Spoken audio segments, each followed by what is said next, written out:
मिलल नौकरी बा बहुते सिफारस से, गाड़ी भोरा में बा धनिया बनारस से। अब जाएगा मोह माया में मत फंसावा। मिलल नौकरी बा बहुते सिफारस से, गाड़ी भोरा में बा धनिया बनारस से। जहाँ करो बहरवा कनिका, आवन बजरवा हो, अजरवा को दी राजा जी। लागे ना नजरवा हो, अजरवा को दी राजा जी। लागे ना नजरवा हो, अजरवा को दी राजा जी। कितना माने लगे तू हमके।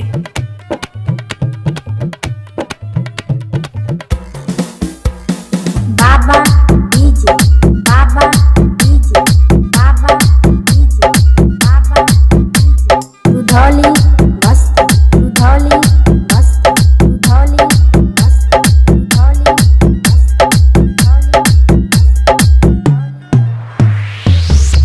बाहर के देशवा बहसल बाड़ी, भंगलिनिया हो रामा। जहाँ दुटो न कह के मोतिया मोरी है तो नहिनिया हो रामा। अरे पागल इतना ना घबराई जाला।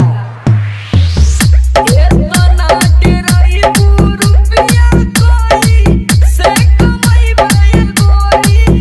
झुमका झुलनिया तोहे कहाँ से गढ़ाई बे गोरी। कोनो सवत के दीहा, होई हजना हो रवा हो, काजरवा को दी राजा जी। लागे ना नजरवा हो, काजरवा को दी राजा जी। लागे ना नजरवा हो, काजरवा को दी राजा जी। बाबा डीजे, बाबा डीजे, बाबा डीजे, बाबा डीजे। रुधौली बस्ती, रुधौली बस्ती, रुधौली बस्ती, रुधौली बस्ती। बड़े लोरी कहिया खेल खाए के समैया रामा। बेरी रुपैया बनल बड़े निरदैया रामा। अब लगत है कि हमहू के रोवाई गुनगू। अभी ऐसे धरबू ऐसे पागल के भेसवाई गोरी। कैसे के लागी हमारो मनवा पर देसवाई गोरी। जाए के बड़े सवार दूरे डहरवा हो, काजरवा को दी राजा जी।